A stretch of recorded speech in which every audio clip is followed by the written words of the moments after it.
So exporting a Creo bill of materials to Excel is actually pretty easy with Nitro-BOM. We have multiple different options for how the information can be exported.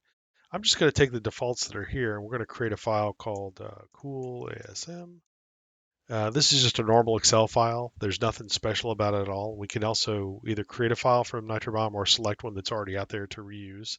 A lot of reasons for that, which we'll cover in other videos. But in this particular case, we're just going to take the defaults and hit the exports button.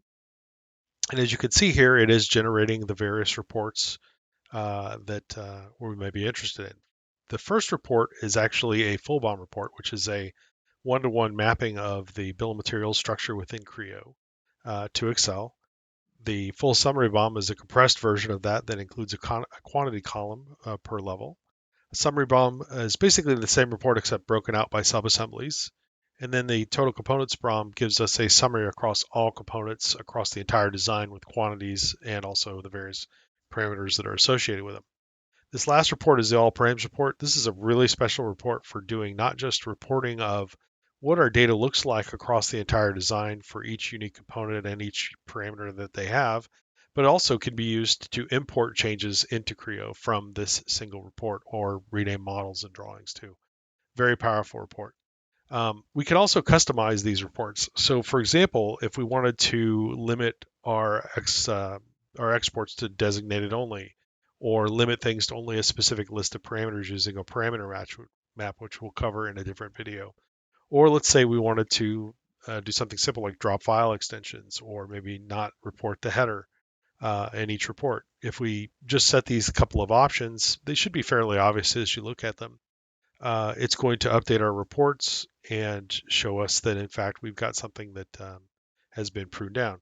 If we want to maybe have this a little bit more formatted for, let's say, export to a CSV file, we can remove the level wave index and export these, and you'll notice that it will give us basically something that's ready to go to a CSV format, or it could be referenced um, as an Excel file for import into other systems very easily. Another nifty kind of option with this is we do preserve the table formatting. So one of the cool things about Nitro-BOM is it is actually writing to native Excel tables for the various reports that it generates. So if we come back in and we modify any of our settings, like if I turned our level wave indexing back on, let's also maybe include a parent column, keep the drop, and also put a header back. You'll notice that when these reports write out, the formatting for them that we've chosen originally will be preserved for each report.